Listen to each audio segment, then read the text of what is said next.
Então, bom dia, queridos irmãos, queridas irmãs. Eu pergunto aí aos internautas se o áudio está bom, se vocês conseguem me ouvir.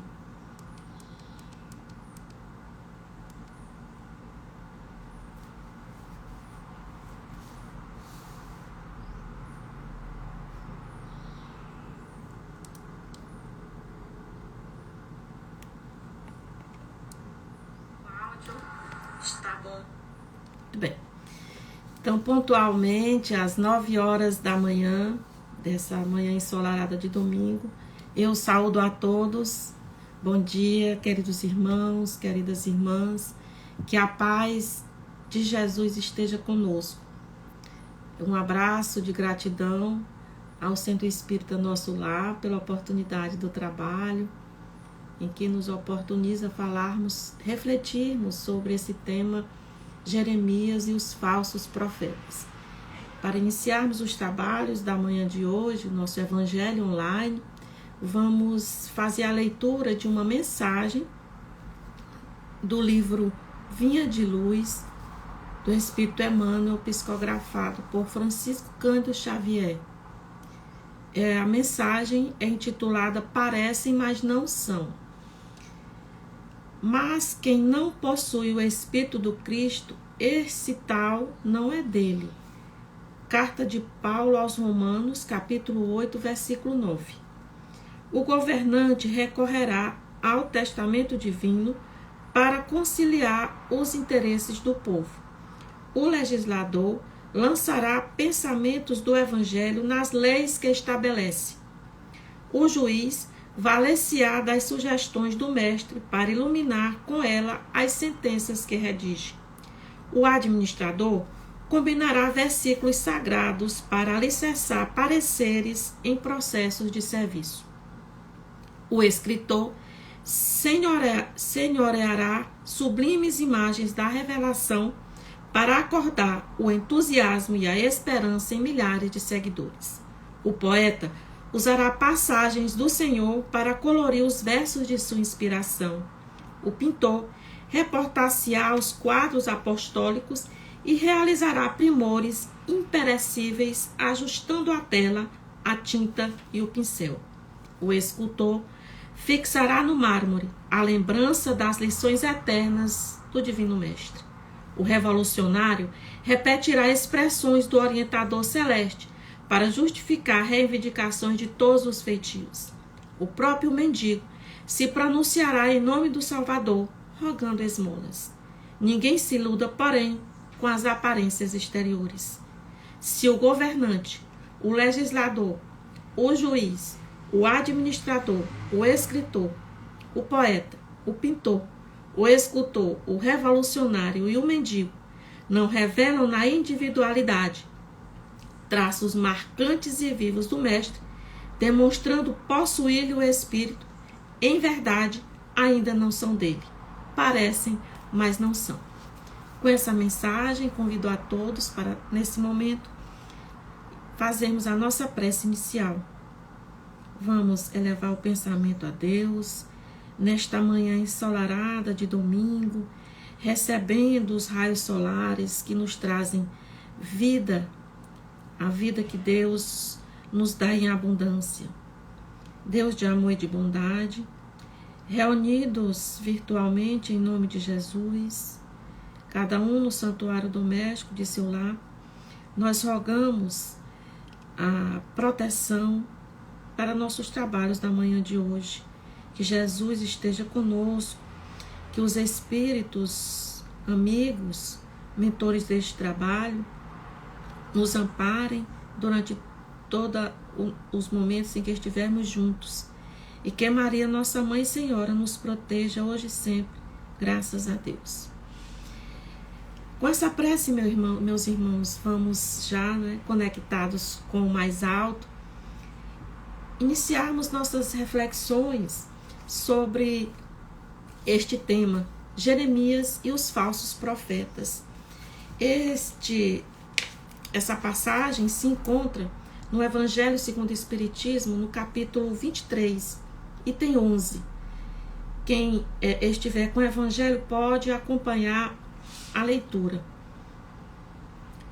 Jeremias e os falsos profetas. Eis o que diz o Senhor dos Exércitos. Não escuteis as palavras dos profetas que vos profetizam e vos enganam. Eles publicam as visões de seus corações e não o que aprenderam da boca do Senhor. Dizem aos que de mim blasfemam, o Senhor disse, tereis paz. E a todos os que andam na corrupção de seus corações, nenhum mal vos acontecerá. Mas qual dentre eles assistiu aos conselhos de Deus? Qual que ouviu e escutou o que ele disse? Eu não enviava esses profetas. Eles corriam por si mesmos. Eu absolutamente não lhes falava. Eles profetizavam de suas cabeças. Eu ouvi o que disseram esses profetas que profetizavam a mentira em meu nome, dizendo, sonhei, sonhei. Até quando essa imaginação estará no coração dos que profetizam a mentira, e cujas profecias não são senão a sedução do coração deles? Se, pois, este povo, ou um profeta, ou um sacerdote, vos interrogar e disser, qual o fardo do Senhor? Dir-lhe-eis, vós mesmos sois o fardo, e eu vos lançarei bem longe de mim, diz o Senhor. Jeremias, capítulos 23, 16 a 18, até o 25. Meus irmãos, interessante observar que essa passagem de Jeremias não se encontra no Novo Testamento, mas sim no Velho Testamento. Então, por que Kardec traz essa passagem e insere no Evangelho segundo o Espiritismo? Importa esclarecer primeiramente que o profeta, no antigo judaísmo, os profetas eram homens com autoridade para falar em nome de Deus. Assim, eles constituíam uma classe de homens que Deus chamava para se dirigirem ao povo. Deus dava-lhe as palavras e conferia-lhes realmente autoridade para falar em seu nome. Estes eram os profetas. E Jeremias foi um desses profetas do judaísmo que exerceu a sua atividade profética entre os anos de 627 a 582 a.C., um período que foi marcado por grande turbulência na história de Judá. Jeremias, ele tem uma história, uma vida cheia de conflitos, de sofrimentos, justamente porque ele combatia toda espécie de injustiça. Combatia, inclusive, os outros profetas. A ponto de ele ter escrito, né, ele teve uma vida de tantos conflitos, de tanto sofrimento, que ele escreve, ai de mim, minha mãe, pois a senhora me gerou. E ele chega a ser preso algumas vezes, foi muito perseguido porque denunciava os profetas, anunciava os julgamentos que Deus fazia daqueles profetas e também do seu povo. Como nessa passagem, que é um trecho do capítulo 23 do seu livro, o livro de Jeremias, em que no contexto desse capítulo nós vamos perceber críticas severas dirigidas aos profetas da corte real. Então, esses profetas que ele fala nessa passagem são os profetas da corte real, da corte do rei da época, que enganavam o povo e os desviava dos caminhos de Deus. Então, 500 anos antes do nascimento do Cristo, o grande profeta Jeremias, um dos maiores ao lado de Isaías, já advertia para a importância de nos precatarmos contra os falsos profetas. Como o mestre Jesus advertiu quando nos veio trazer a boa nova. E Mateus anota lá no capítulo 24 do seu evangelho. Cristo disse, tende cuidado para que alguém não vos seduza, porque muitos virão em meu nome, dizendo que eu sou o Cristo. Haverão muitos falsos profetas. Então a gente percebe uma concordância, uma verossimilhança nas exortações dos profetas, particularmente nesse trecho de Jeremias, com os ensinamentos do Cristo, de quem os profetas eram enviados. Então, os profetas eram enviados do Cristo. Por isso, nós vamos encontrar essa harmonia em algumas passagens das Escrituras com os ensinamentos do Cristo. Daí a importância, meus irmãos, de estudarmos, por exemplo, o Evangelho segundo o Espiritismo, fazendo esse link com o Velho Testamento, porque tudo é um desenrolar de fatos e circunstâncias em que o pano de fundo é o quê? É a construção do reino de Deus entre os homens. Os profetas, eles trazem inicialmente algumas informações e o Cristo vem nos ensinar a praticar a lei de Deus, a cumprir a lei de Deus, colocar em prática. E o evangelista João, provavelmente esposado, baseado em Jeremias e no Cristo, também faz essa advertência no capítulo 4 de sua epístola. Ele diz: não creiais em qualquer espírito, experimentai se os espíritos são de Deus, porquanto muitos profetas se têm levantado no mundo. E aí, Kardec vem em seguida e insere uma mensagem do espírito que se denomina espírito protetor Luos para nos levar à reflexão dessas advertências de Jeremias, do Cristo e de João. O espírito Luos nos diz assim: é dessa passagem do profeta Jeremias que quero tratar convosco, meus amigos. Falando pela sua boca, diz Deus, é a visão do coração deles que os faz falar. Essas palavras claramente indicam que, já naquela época, os charlatães e os exaltados abusavam do dom de profecia e o exploravam. Abusavam, por conseguinte, da fé simples e quase cega do povo, predizendo por dinheiro coisas boas e agradáveis. Muito generalizada se achava essa espécie de fraude na nação judia. E fácil é de compreender-se que o pobre povo, em sua ignorância, nenhuma possibilidade tinha de distinguir os bons dos maus, sendo sempre mais ou menos ludibriado pelos pseudos profetas, que não passavam de impostores ou fanáticos. Nada há de mais significativo do que estas palavras: eu não enviei esses profetas e eles correram por si mesmos. Não lhes falei e eles profetizaram. Mais adiante diz: eu ouvi esses profetas que profetizavam a mentira em meu nome, dizendo: sonhei, sonhei. Indicava assim um dos meios que eles empregavam para explorar a confiança de que eram objeto.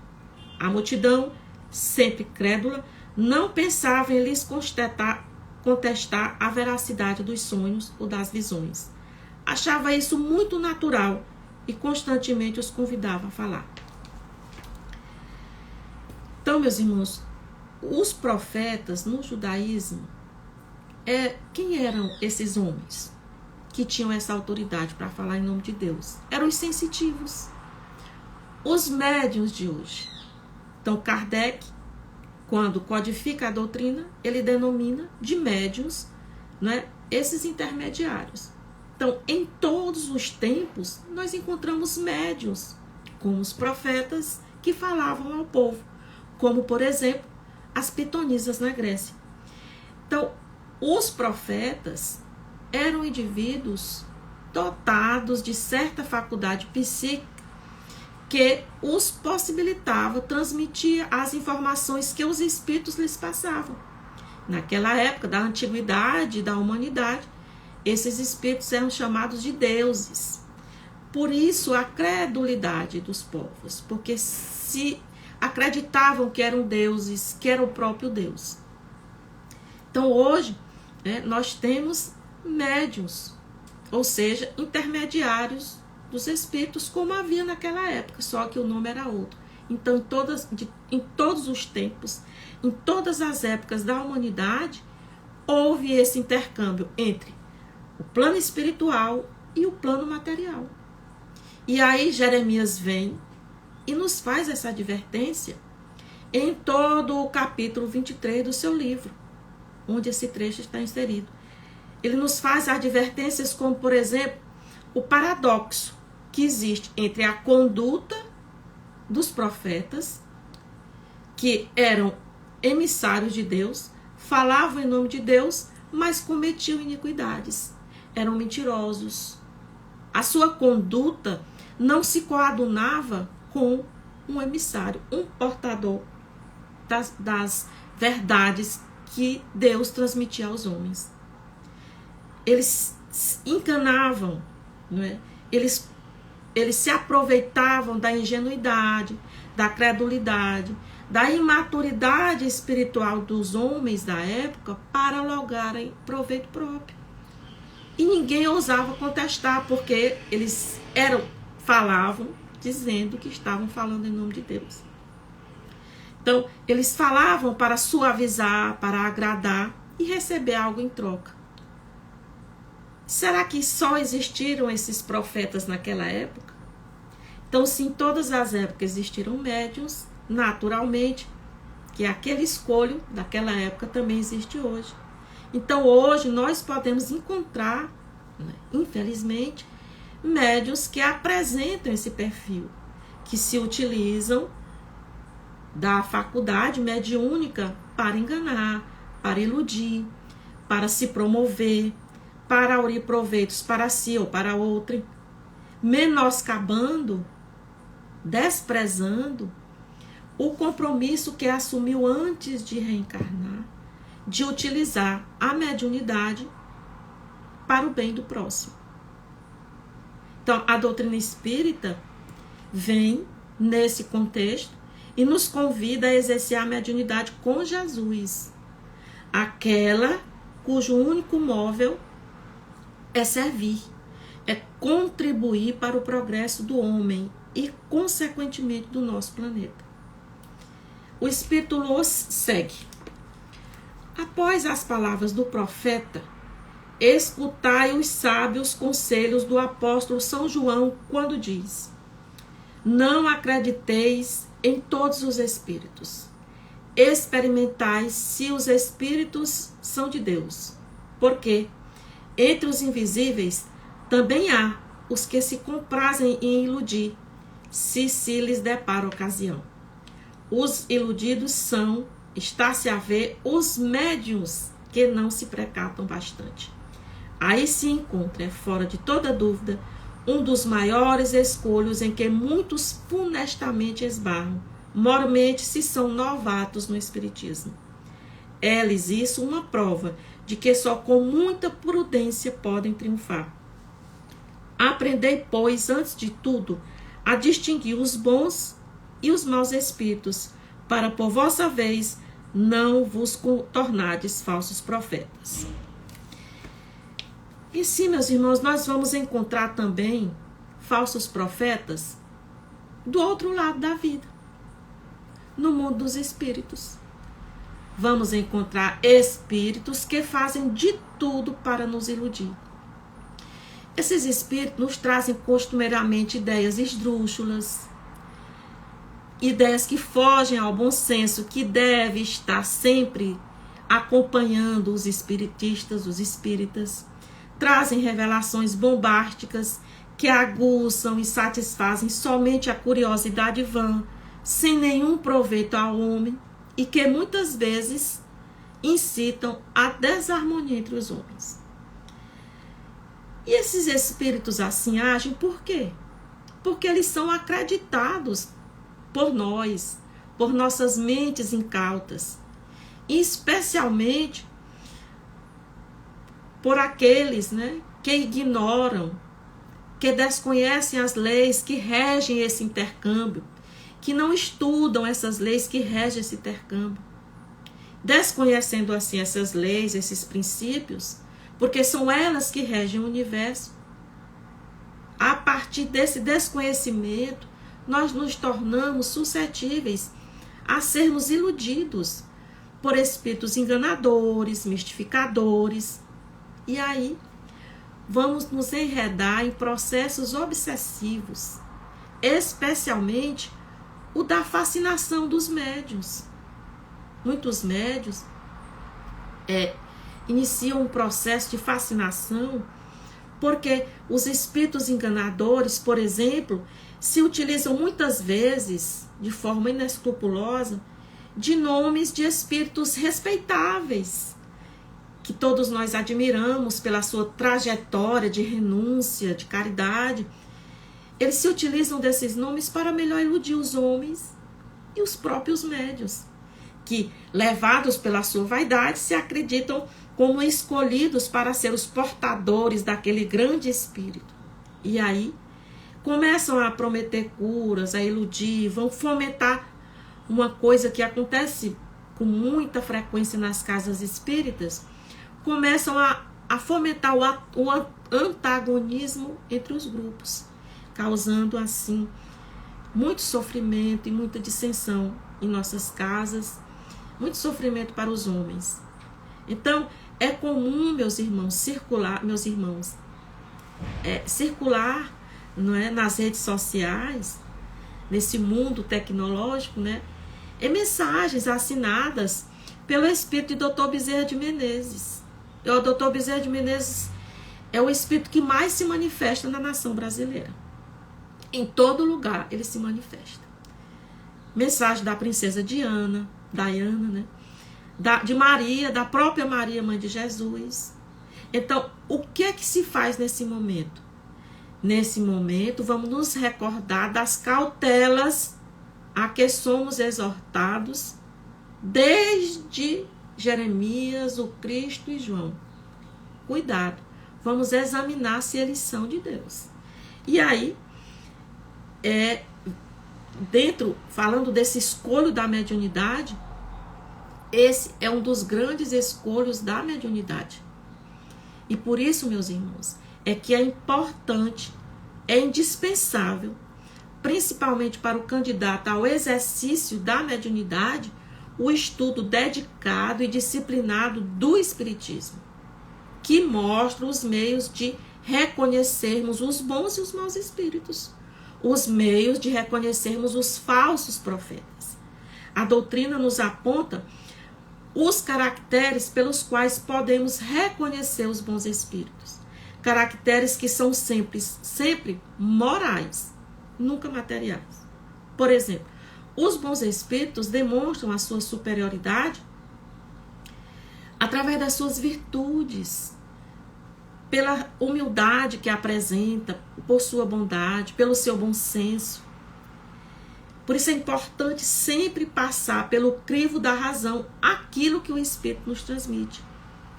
Os bons espíritos, por exemplo, não indicam como solução para os problemas da humanidade coisas pueris, coisas tolas, bobas, ridículas. Não formulam orientações nem sistemas que contradigam as noções rudimentares da ciência. Nós sabemos que o Espiritismo é uma doutrina que tem por base também a ciência. Então, não vai contradizer noções básicas da ciência. Então, essa advertência que o Espírito Luoz nos faz, deixa claro a necessidade do estudo.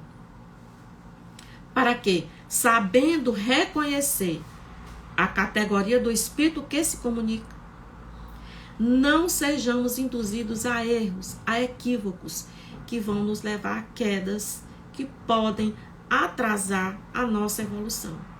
Não é? Estagnar o nosso processo evolutivo no exercício, por exemplo, da mediunidade. Então, os Espíritos do Senhor são sempre aqueles, meus irmãos, né, como o seu mestre. Então, é importante que a gente perceba que a mensagem do discípulo, ela não pode ser contrária à mensagem do seu mestre. Se o nosso mestre é Jesus, a mensagem dos seus espíritos tem que estar de acordo com a mensagem do Cristo, em concordância com a sua mensagem. Então, eles vão sempre falar de paz, de perdão, de compaixão, de indulgência, de resiliência, de benevolência. A fala dos Espíritos do Senhor é sempre sim, sim, não, não. Eles não falam para nos agradar, nem para acariciar a nossa imaturidade espiritual. Ao contrário, ele nos convida à tolerância, à paciência, à compreensão da nossa existência e da nossa condição de espíritos viajores, peregrinos, que necessitam passar ainda por provas e expiações. Os Espíritos do Senhor somente se manifestam em assuntos sérios, assuntos que compreendam o progresso dos homens. Eles nunca se ocupam de coisas frívolas, como, por exemplo, quem vai ganhar a Copa do Mundo, ou as eleições, ou encontrar a pessoa amada. Então, meus irmãos, busquemos amadurecer o nosso entendimento sobre a vida. Vamos estudar a doutrina. Daí nós vamos arrecadar esse entendimento sobre a vida nos dois planos. Assim vamos atender ao apelo que o apóstolo Paulo, peregrino do Evangelho, nos faz na sua carta aos Coríntios. Paulo nos diz: irmãos, não sejais meninos no entendimento. Então, com essas palavras, eu encerro aqui as minhas considerações, agradecendo mais uma vez a oportunidade do trabalho, levando um abraço a todos os trabalhadores do Centro Espírita Nosso Lar, a todos os internautas que estão nos acompanhando. E para encerrarmos esse momento de partilha, cada um em seus lares, vamos fazer uma prece final para agradecer ao grande Senhor da vida a oportunidade de estarmos aqui e de termos essa doutrina que nos esclarece e nos dá o entendimento sobre a vida. Senhor Deus de amor, de bondade, de misericórdia, de almas ajoelhadas diante de tanta beleza e tanta grandeza que podemos ver aos nossos olhos nesta manhã de domingo, em que o astro rei sol nos favorece com seus raios mais brilhantes e que aquecem os nossos corações, nos falando de vida, de esperança, de que a cada noite surge um novo dia, cheio de expectativas e de possibilidades de nos unirmos ao grande coro de almas que cantam louvores a Ti, Senhor, porque és soberanamente justo e bom e nos dá a cada um de nós exatamente aquilo que é justo, merecido e necessário. Que possamos, Jesus, Senhor, a quem nos candidatamos a servir, seguir Teus passos, compreender os Teus ensinamentos, mas, acima de tudo, Senhor, viver os Teus ensinamentos, amando, perdoando, servindo, em Teu santo nome.